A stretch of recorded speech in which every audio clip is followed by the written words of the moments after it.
Delhi liquor policy કૌભાંડ મામલે દિલ્હીના મુખ્યમંત્રી અરવિંદ કેજરીવાલને ફરી એકવાર રાઉઝ એવન્યુ કોર્ટમાં હાજર કરવામાં આવ્યા હતા। તેમની સામે તેમની પત્ની સુનીતા કેજરીવાલ પણ કોર્ટ પહોંચ્યા હતા। અગાઉ તેમની કસ્ટડી 1 એપ્રિલ સુધી આગળ ધપાવવામાં આવી હતી। સૂત્રો અનુસાર કોર્ટમાં જતી વખતે કેજરીવાલે પીએમ મોદી સામે નિશાન તાકતા પીએમ મોદી જે કરી રહ્યા છે તે આ દેશ માટે સારું નથી તેમ કહ્યું હતું। વધુમાં સૂત્રોના જણાવ્યા અનુસાર કોર્ટે સુનાવણી દરમિયાન ઈડીની માંગને સ્વીકારતા કેજરીવાલને 15 એપ્રિલ સુધી ન્યાયિક કસ્ટડીમાં મોકલી દેવાનો આદેશ આપ્યો હતો, જેથી હવે તેમને તિહાડ જેલમાં મોકલી દેવાશે। આ સાથે કેજરીવાલે સુનાવણી દરમિયાન ચુકાદો આવતા કોર્ટને તેમને જેલમાં દવા અને પુસ્તકો લઈ જવાની છૂટ આપવામાં આવે તેવી અપીલ કરી હતી। આ સાથે તેમણે પત્ની સુનીતા કેજરીવાલ અને તેમની સરકારમાં મંત્રી આતિશજીને મળવાની છૂટની પણ માંગ કરી હોવાનું હાલ જાણવા મળી રહ્યું છે।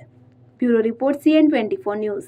હવે જુઓ દેશ દુનિયાની તમામ ખબરો તમારી આંગળીના ટેરવે।